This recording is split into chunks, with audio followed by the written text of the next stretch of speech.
Nutrinix Biostimulan Tumbuhan dan Tanah adalah koleksi 15 jenis organisma mikroskopik asli atau mikrob yang berbeza yang bekerjasama dengan tumbuhan untuk pelbagai fungsi yang penting bagi pembesaran, kesihatan dan juga kadar hasil untuk hampir semua jenis tumbuhan. Mikrob semula jadi ini boleh didapati dari tanah-tanah yang subur serata dunia dan tidak diubah suai secara genetik menjadikan produk ini 100% bahan semula jadi. Mikrob-mikrob ini dipilih kerana dapat menghasilkan aktiviti yang bermanfaat kepada tanah seperti kesuburan, memecah toksin kepada kompaun yang lebih berguna, menyekat mikrob lain dari menyebabkan penyakit dan memberikan nutrien kepada tumbuhan. Mula diperkenalkan di Malaysia pada tahun 2016 dan kini banyak diguna pakai di hampir setiap tanaman ladang, terutama sekali bagi penanaman padi di utara semenanjung Malaysia yang merangkumi negeri Perlis, Kedah, seberang Perai Utara dan Selatan dan juga di Pulau Langkawi.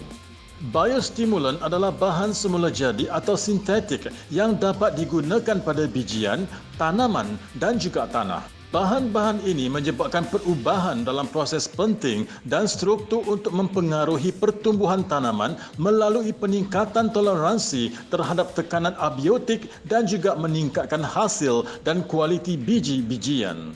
Antara kebaikan penggunaan teknologi moden ini dalam penanaman ladang ialah ia memberi kesuburan kepada tanah itu sendiri, tumbesarannya lebih kepada tanaman yang ditanam, penyerapan nutrien, menindaskan sebarang penyakit yang bakal dijangkiti oleh tanaman, meningkatkan lagi kadar hasil, mutu dan juga kualiti, memelihara alam semula jadi, mengurangkan risiko petani, ianya lebih berkesan dan juga menjimatkan kos. Penyediaan dan penyelenggaraan teknologi biostimula ini amatlah mudah, namun hasil yang bakal diperolehi amatlah tinggi kerana keberkesanannya terhadap pertumbuhan tanaman yang hendak ditanam. Ini kerana seorang petani hanya perlu meletakkan benih yang hendak dicambahkan ke dalam tangki pencambahan dan isikan dengan air. Dan paras air haruslah diisi sekurang-kurangnya 4 inci atau 10 cm di atas paras benih. Keluarkan benih terapung yang tidak akan tumbuh dan tambahkan biostimulan tumbuhan Nutrinix mengikut kadar yang ditunjukkan ini. Air rendaman pencambahan boleh digunakan semula sehingga 5 kali jika perlu tetapi akan menjadi kurang efektif setiap kali ia digunakan. Selepas menabur benih, air rendaman pencambahan perlu disembur segera ke plot yang baru ditabur untuk meningkatkan kesuburan dan juga tumbesaran tanaman. Kita di sini memperkenalkan teknologi mikrob dalam sektor pertanian, khususnya kita sekarang ni dalam padi. Tapi mikrob ni bermanfaat untuk semua tanaman.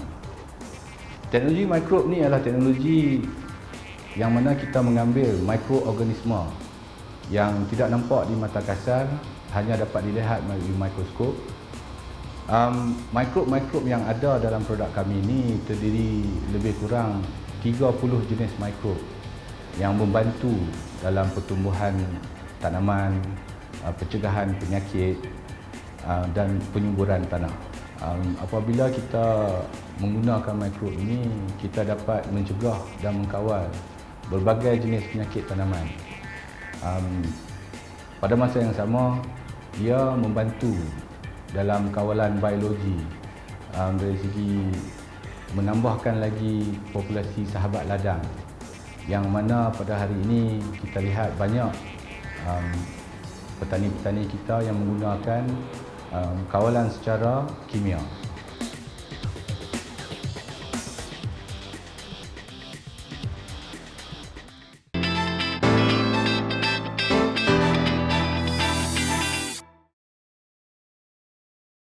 Menanam bunga dan sayuran mungkin menjadi minat sesetengah orang, namun keinginan itu mungkin terhenti apabila mempunyai ruang kediaman yang terhad. Hygropod Nutrilink, satu teknik pertanian bandar yang mampu menjadi solusi terhadap masalah tersebut apabila produk inovasi ini semakin mendapat tempat dalam kalangan peminat tanaman yang tinggal di kawasan hutan batu. Ianya berbeza dengan teknik hidroponik yang dipopularkan sebelum ini kerana hydropod mempunyai kombinasi teknik hidroponik dan juga fertigasi yang lebih baik. Ini kerana sistem ini menggunakan medium sabut yang diletakkan di dalam pasu dan tanaman akan mendapat bekalan air yang berterusan daripada bekas air yang telah dicampur dengan baja. Teknik ini mengatasi kelemahan hidroponik yang biasanya terkesan dengan cuaca yang terlalu panas hingga menyebabkan pokok cepat mati, manakala teknik fertigasi yang dibuat juga mampu menghalang pembaziran penggunaan baja. Satu perkara yang paling menonjol mengenai sistem hydropod ini ialah ianya mempunyai penanda aras air yang akan timbul bila mana air di dalam bekas mencukupi, manakala penanda air ini akan menurun selari dengan pengurangan air yang berada di dalam takungan. Sebagai pengguna sistem ini, mereka tidak perlu mengawasi tahap aras air setiap waktu tetapi cukup dengan hanya melihat pada tanda air tersebut.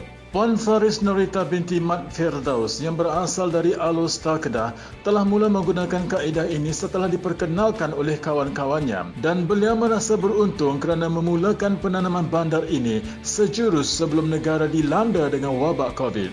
Ini kerana semasa dalam perintah berkurung, beliau tidak perlu keluar ke pasar kerana setiap sayuran yang diinginkan berada di halaman rumahnya. Saya mengamalkan pertanian bandar atau urban farming menggunakan teknik hidroponik wick system atau dalam bahasa Melayunya sistem sumbu dengan jenis hydropod dengan sabut kelapa dan kompos sebagai media tanaman. Saya memilih hydropod untuk digunakan sebagai alat untuk saya menjalankan urban farming ini disebabkan cara dia tu, kaedah dia tu mudah. Dia ada indikator dan saya tak perlu nak angkat pasu apa semua dan lagi satu bentuk dia menariklah, jadi saya boleh letak di halaman rumah saya. Untuk hydropod jenis ini saya pilih dia sebab ada indikator. Dia ada water level indicator yang kita mudah untuk lihat level air larutan baja di bahagian bawah tu. Jadi bila dia rendah, maknanya kita dah perlu menambah. Jadi dari situlah tak perlu kita nak angkat pasu. Sebelum ni kita dah pernah cubalah beberapa jenama dan jenis lain kan. Tapi sukar apabila kita nak cek ada lagi ke tak larutan baja kat bawah tu. Kadang-kadang kita rasa macam pokok tu tak memerlukan banyak air, tapi kadang cuaca yang panas cepat daripada kebiasaan, tengok balik pokok dah kering layu atau sebagainya. Jadi bila kita jumpa yang ni, kita rasa sangat sesuai dan berpuas hatilah.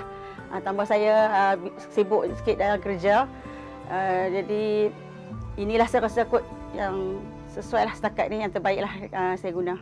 Dengan adanya tanaman ni memang memudahkan kita lah, terutama contohnya semasa PKP baru-baru ni, kita kan tak dapat keluar untuk membeli barang keperluan pada awalnya tu, jadi kita masih ada makanan lah. Saya memang sarankan sangatlah kepada semua untuk menjalankan urban farming ni.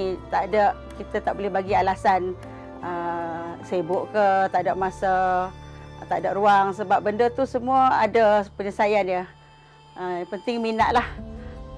Kalau ada yang baru-baru nak cuba tapi tak berapa yakin tu, insyaAllah boleh cuba. Benda ni tak sesukar mana.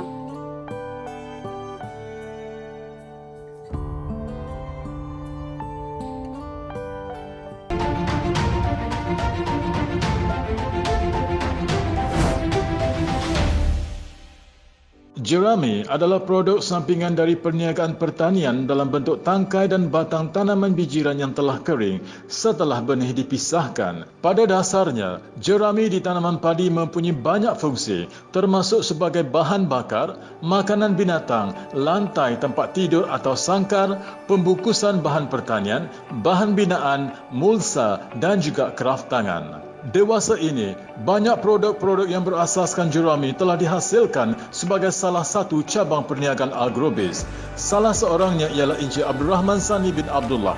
Proses pembuatan produk-produk beliau hanya mengambil masa seminggu sahaja untuk disiapkan bergantung kepada permintaan pasaran.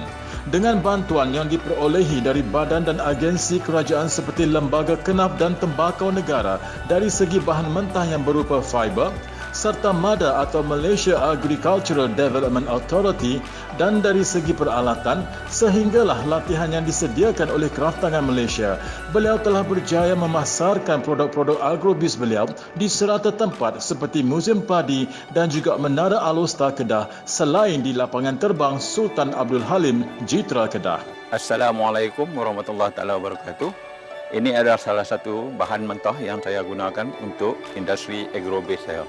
Bahan ini kita akan gunakan untuk menghasilkan serat daripada jerami padi untuk dijadikan kertas buatan tangan. Kemudian kertas buatan tangan ini kita akan gunakan untuk menghasilkan produk-produk kraftangan yang bernilai tinggi. Melihat akan potensi yang ada dalam perniagaan yang berasaskan pertanian ini, Encik Abdul Rahman berharap dengan bantuan yang berterusan dari agensi kerajaan seperti suntikan modal dan promosi, beliau yakin produk-produk yang dihasilkan daripada jerami ini mampu ke peringkat dunia bagi menunjukkan kepada dunia akan hasil tangan orang Malaysia.